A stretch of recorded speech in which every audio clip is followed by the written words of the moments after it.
पितृदेव भगवान की जय हो। आज हम आपको श्राद्ध किस दिन करना चाहिए, किस तरह से करना चाहिए, श्राद्ध कितने प्रकार के होते हैं, ये हम आपको बताते हैं। ये बातें आपको किसी दूसरे चैनल पर नहीं मिलेंगी, इसलिए हमारी आपसे प्रार्थना है अपने इस चैनल को सब्सक्राइब करें, शेयर करें और लाइक करें। आज हम आपको श्राद्ध के भेद बताते हैं। शास्त्रों में श्राद्ध के अनेक भेद बताए गए हैं, अपने मत के अनुसार उल्लेख किए गए हैं। मत्स्य पुराण में 3 प्रकार के श्राद्ध बताए गए हैं। नित्यम नैमितिकम काम्यम त्रिविधम श्राद्ध मुच्यते, यानी कि नित्य, नैमितिक और काम्य भेद से श्राद्ध 3 प्रकार के बताए गए हैं, जिसमें यम स्मृति में 5 प्रकार के श्राद्ध बताए गए हैं, जो कि नित्य, नैमितिक, काम्य वृद्धि और पार्वण श्राद्ध। प्रतिदिन किए जाने वाले श्राद्ध को नित्य श्राद्ध कहते हैं। इसमें विश्व देवताओं की पूजा नहीं होती और आसक्त अवस्था में जो श्राद्ध किया जाता है, जो कि जल से भी इसकी पूर्ति हो जाती है, तथा एकोदिश श्राद्ध को नैमितिक श्राद्ध कहते हैं। इसमें भी विश्व देवों की पूजा नहीं होती है। किसी कामना की पूर्ति के लिए किया जाने वाला श्राद्ध काम्य श्राद्ध कहलाता है।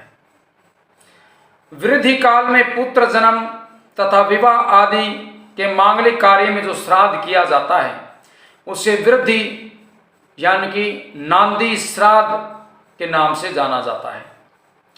पितृपक्ष, अमावस्या अथवा पर्व की तिथि आदि पर जो सदैव विश्वदेव से श्राद्ध किया जाता है, उसे पार्वण श्राद्ध कहते हैं।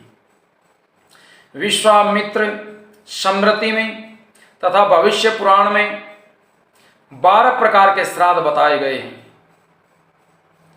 नित्य, नैमितिक, काम्य वृद्धि, पार्वण, सपिंडन, गोष्ठी, शुद्धार्थ, कर्मांग, दैविक, यात्रार्थ तथा पुष्ट्यार्थ, ये 12 प्रकार के श्राद्ध बताए गए हैं। सभी श्राद्धों का अंतर्भाव 5 श्राद्धों में ये आ जाते हैं। जिस श्राद्ध में प्रेत पिंड का पितृपिंडों में मिलन किया जाता है, उसे सपिंडन श्राद्ध कहते हैं। समूह में जो श्राद्ध किया जाता है, उसे गोष्ठी श्राद्ध कहते हैं। शुद्ध के लिए जिस श्राद्ध में ब्राह्मण को भोजन कराया जाता है, उसे शुद्धार्थ श्राद्ध कहते हैं।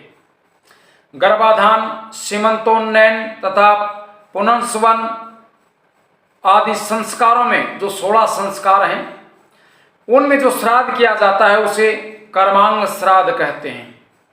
सप्तमी आदि तिथियों में विशिष्ट हविष्य के द्वारा देवताओं के निमित्त जो श्राद्ध किया जाता है, उसे दैविक श्राद्ध कहते हैं।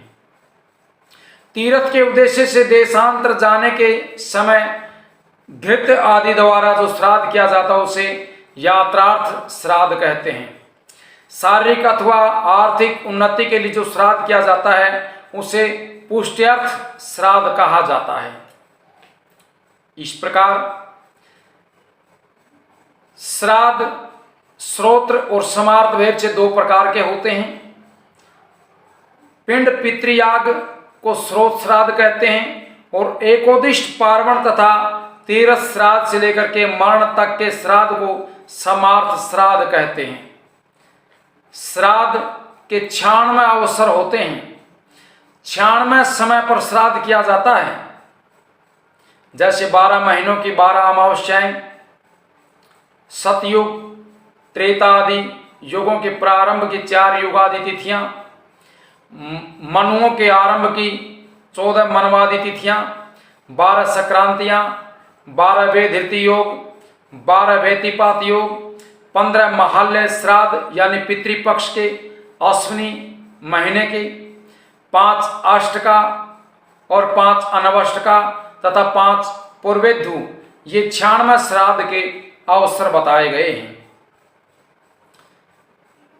अब हम आपको कल जो बताएंगे उसमें मृत्यु तिथि तथा पितृपक्ष में श्राद्ध करना क्यों आवश्यक होता है। तब तक आप भगवान का नाम जपिए, प्रभु का स्मरण कीजिए, अपने पितृ देवताओं का श्राद्ध कीजिए। हम ये श्राद्ध के बारे में आपको कल बताएंगे।